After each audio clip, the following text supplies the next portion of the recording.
9 TV న్యూస్కు స్వాగతం. నేటి వార్తలు. అంగన్వాడీ ఉద్యోగుల ధర్నా ఏకదాటిగా 20వ రోజు నిరసనకు ఆవాజ్ కమిటీ వారి మద్దతు. కర్నూలు జిల్లా కర్నూలు నందు అంగన్వాడీ ఉద్యోగులు గత 20 రోజులుగా తమ సమస్యల కొరకు దీక్ష చేపట్టారు.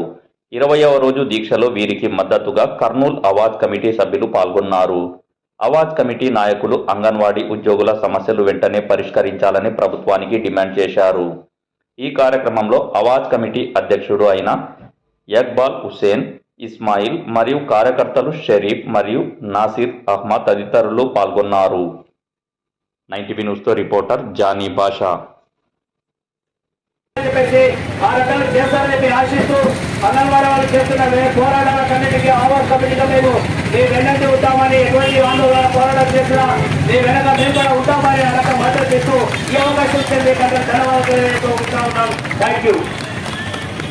ఈరోజు ముందు కానీ ఈ శిక్షణ శిబిరాల్లో కూర్చొని మీ మద్దతుగా మా న్యాయమైన సాధన కోసం అమృతంగా ఉద్యమిస్తాం. ఎందుకంటే 2019 జగన్మోహన్ రెడ్డి గారు అధికారంలోకి వచ్చారు.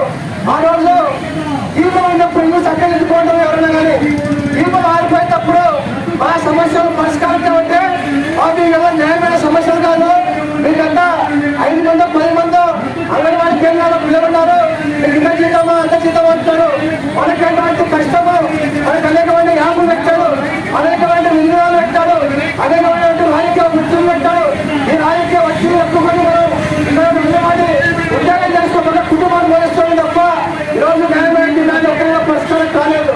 కాబట్టి మనం కూడా ఈ సమస్య నిర్మాణం కోసం ఏవైతే ఇంతవరకు ఏ సమస్య అయితే ఉందో ఆ సమస్య సమాధానం కోసం ఉద్యమిస్తూ ఉంటాం.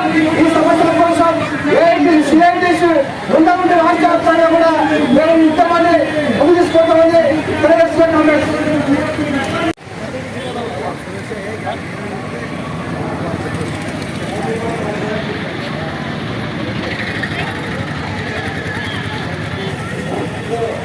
మన ఏఐటీసీ భవన కార్యక్రమంగా నగర కార్యదర్శి నల్లమ్మ గారు మాట్లాడుతూనే కోరుతున్నాం.